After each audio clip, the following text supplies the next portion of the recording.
ये ब्लॉग मेरा मकर संक्रांति वाले दिन का है। तो सबसे पहले मैं अपना सारा काम ख़त्म करके नहा धो के किचन में आ गई हूँ, क्योंकि काम ख़त्म करके किचन में फटाक से आके नाश्ता रेडी करना है। अब मकर संक्रांति है तो सबके लिए कुछ ना कुछ नाश्ता बनाना है। तो इधर मैं चूड़ा मटर बना ली हूँ और दही चूड़ा की तैयारी हो रही है। हमारे यहाँ मकर संक्रांति में तो दही चूड़ा खाते हैं। आप लोग क्या खाती हैं मुझे कमेंट करके ज़रूर बताइएगा। इधर बनारस में तो लोग दही चूड़ा ही खाते हैं। तो देखिए चूड़ा मटर मेरा बनके रेडी हो गया है। अब मैं दही में चूड़ा मिलाने की भी तैयारी कर रही हूँ और मैं सबको दे दी हूँ। उधर समृद्धि अभिराज खा रहे हैं, बाकी सारे लोगों को चूड़ा मटर और दही चूड़ा दे दी हूँ खाने के लिए। मैं भी खाने में लग गई हूँ, क्योंकि काम वाम ख़त्म करने में नहाने में काफ़ी लेट हो गया, नाश्ता भी थोड़ा लेट हो गया, इसीलिए सबको देने के बाद फटाक से मैं भी खाने लगी हूँ। कुछ लोग बाहर बैठे हुए हैं, कुछ लोग छत पर हैं, पतंग उड़ा रहे हैं। तो सब अपना अपना नाश्ता ट्रे में लगा कर ले जा रहे हैं खाने के लिए। नमस्ते, कैसे हैं आप सभी लोग। हैप्पी मकर संक्रांति। आज जो है मकर संक्रांति है, तो आज के दिन मैं अपना सुबह सारा काम खत्म करके नहा धो के रेडी होके आ गई हूँ। मैं इधर नाश्ते में चूड़ा मटर बनाई हूँ, दही चूड़ा सबको दे दी हूँ, मैं भी खा ली हूँ दही चूड़ा और चूड़ा मटर। अब मैं आगे का अपना काम करूँगी। मेरा ब्लॉग मकर संक्रांति पर है, इसे आप पूरा वॉच करिए, आपको बहुत अच्छा लगेगा देखकर। मैं किस तरीके से मनाती हूँ वो सब मैं आपको दिखाने वाली हूँ। अब मैं फटाफट खिचड़ी बनाऊँगी और चोखा बनाऊँगी, वो सब भी मैं आपके साथ शेयर करूँगी। तो आप बने रहिए हमारे साथ और देखिए पूरा ब्लॉग मेरा वॉच करिए। अब तो सबका नाश्ता पानी हो गया, वही मैं देख रही थी कि सबको हो गया, सब लोग खा वा लिया। तो चलिए अब मैं फटाक से खाना की तैयारी कर ले रही हूँ। मकर संक्रांति में तो सबसे मेन खिचड़ी होता है, वो सबसे ज़्यादा मेन वही बनाया जाता है। लोग उस दिन खिचड़ी ज़रूर बनाते हैं। तो मैं यहाँ खिचड़ी बनाने के लिए सबसे पहले कढ़ाई में थोड़ा सा तेल डाली थी, तेल डाल के जीरा डाली, मटर, गोभी, आलू, प्याज इन सबको पहले फ्राई कर ली हूँ थोड़ा सा। उसके बाद अदरक, लहसुन, हरा मिर्चा, हरा धनिया इन सबको भी मिक्सर में पीस ली थी। उसके बाद उसको डाल के थोड़ा भून रही हूँ। फिर इसमें टमाटर काट के डाल दी हूँ।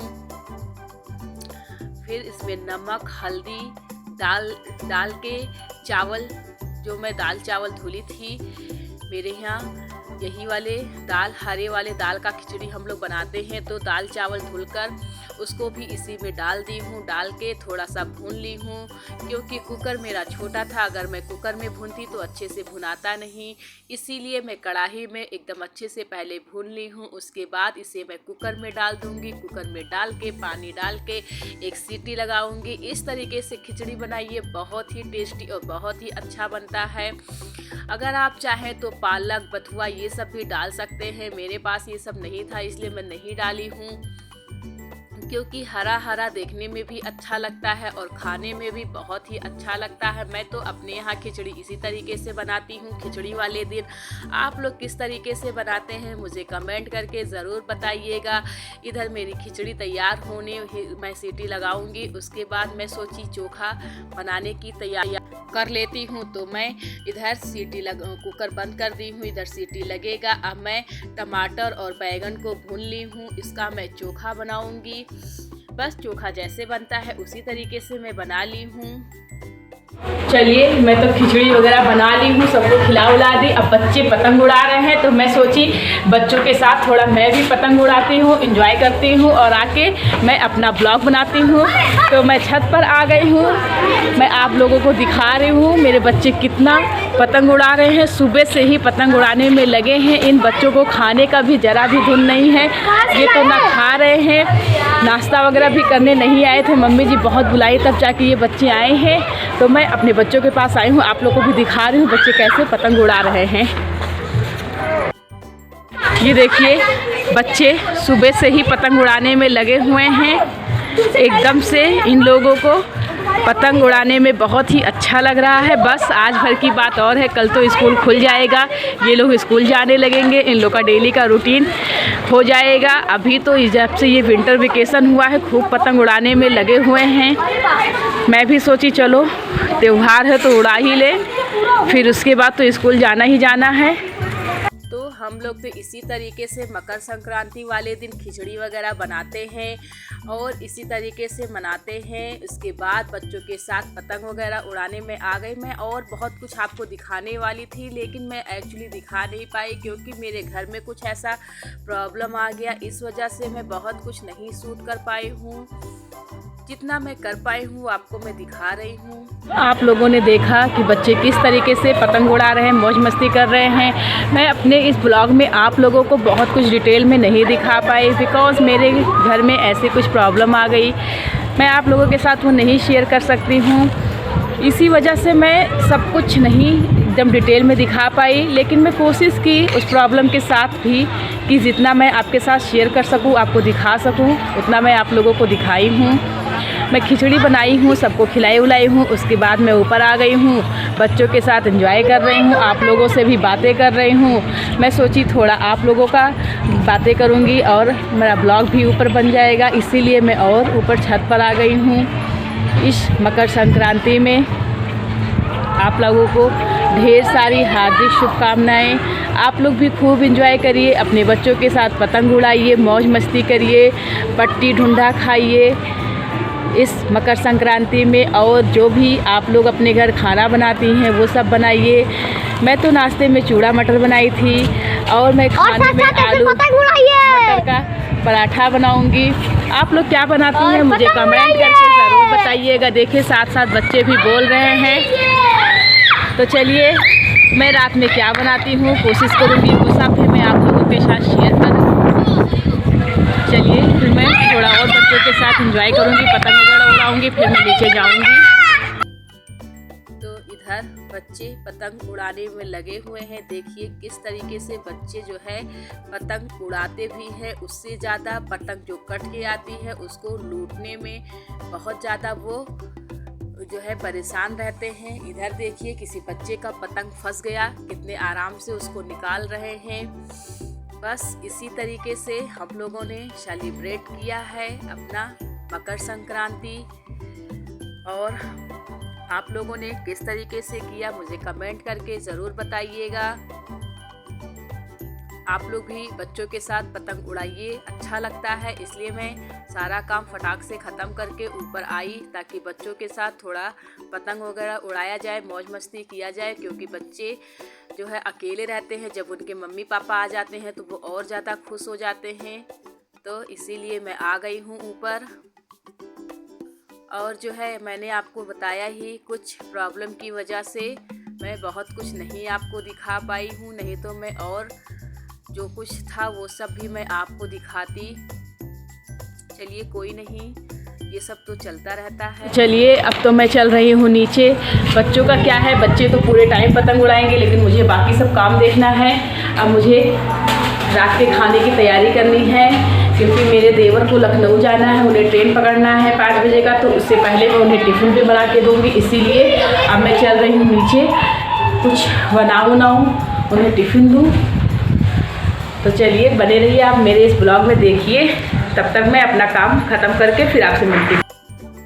अब मैं छत पर से नीचे आ गई हूँ। ये शाम का टाइम है, शाम के 4 बज रहे हैं।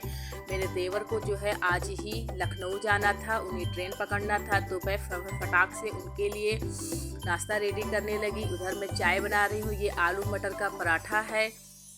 मैं आलू का जो है भरावन पहले ही दोपहर में जब खिचड़ी बनाई थी तभी मैं तैयार कर ली थी, आपको तो मैं दिखाई हूँ। बस आलू और मटर को कढ़ाई में फ्राई करके अदरक लहसुन मिर्चा डाल के उसी तरीके से मैं उसे भून के फिर सिलबट्टे पर मैं पीसती हूँ। उसको पीस के उसका बढ़िया सा पेस्ट बना ली थी, आटा वगैरह भी मार के रख ली थी। मुझे पता था कि उन्हें ट्रेन पकड़ना है, इसीलिए इतनी सारी तैयारी मैं पहले ही कर ली थी। तो नीचे आई, मैं फटाक से उनके लिए चाय बना रही हूँ, पराठा बना रही हूँ क्योंकि उन्हें खाना भी है और ले भी जाना है। इस वजह से मैं फटाफट उनके लिए सबसे पहले रेडी कर दे रही हूँ।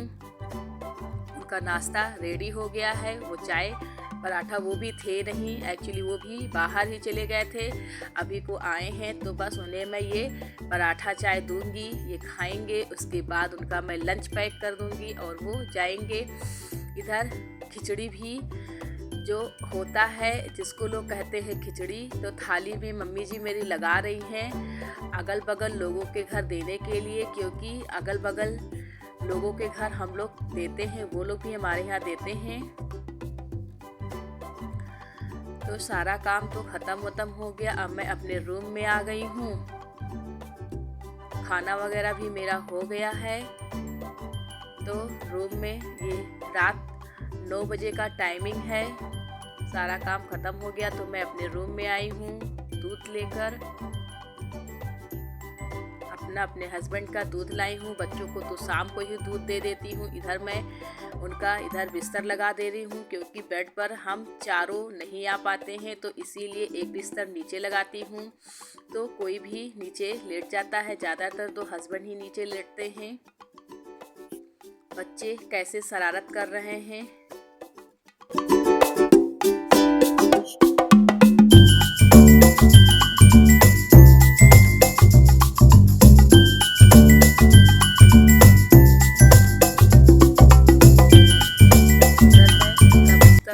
ये मैं जो बिस्तर लगा रही हूँ, ये गद्दा जो है फॉर्म का है। ये बहुत ही हल्का रहता है, और अगर आप नीचे बिस्तर लगाइए तो लगता ही नहीं कि ये ज़मीन पे लगाए हैं। एकदम कड़ा कड़ा सा रहता है, मोटा सा रहता है, बहुत ही अच्छा रहता है। आप भी चाहें तो इसी तरीके से आप रख सकती हैं। इधर जो है मेरा बेटा इसी रूम में बेड के पीछे अपना पतंग छुपाया हुआ है अपने पापा की डर की वजह से। तो देखिए उसको भी कैसे सूट किया है, वही सूट किया है। तो आप लोगों ने देखा, मैं जो है अपने देवर को पराठा, चाय, अचार पराठा पैक कर दी, उन्हें दे दी और उन्हें भेज दी। उसके बाद मैं काफ़ी थक गई थी, फिर मैं थोड़ा रेस्ट करने लगी, मैं लेट गई थी। फिर शाम को मेरे यहाँ सारे लोग थे नहीं, मैं आपसे बताई थी थोड़ा प्रॉब्लम हो गया, इस वजह से सबको बाहर जाना पड़ा, सारे लोग चले गए थे। फिर शाम को सारे लोग आए हैं, तो मैं फिर उसके बाद वही पराठा सेकी हूँ, पनीर की सब्ज़ी बनाई। वो सब मैं आप लोगों के साथ शेयर नहीं कर पाई, क्योंकि थोड़ा टेंशन था इस वजह से, और काम बहुत ज़्यादा था, फटाफट ख़त्म करना था, इस वजह से मैं आप लोगों के साथ शेयर नहीं कर पाई। जितना मैं आप लोग के साथ शेयर की हूँ उतना आप लोग देखिए, आप लोगों को भी अच्छा लगेगा। तो मेरा खाना वगैरह सब कुछ हो गया। अब मैं अपने रूम में आ गई हूँ। मैं अपने हस्बैंड का बिस्तर भी लगा दी हूँ और दूध वगैरह लेकर आ गई हूँ। अब मैं चलूँगी सोने के लिए, क्योंकि थोड़ा घर में टेंशन था, इस वजह से काफ़ी थक गई हूँ। अब मैं सोऊंगी। और मेरा ब्लॉग यहीं तक है। आप लोगों को कैसा लगा मुझे कमेंट करके ज़रूर बताइए, और इसे लाइक करिए, सब्सक्राइब करिए, ज़्यादा से ज़्यादा लोगों को शेयर करिए। चलिए फिर अगले ब्लॉग में आपसे मिलती हूँ, तब तक के लिए बाय बाय, गुड नाइट।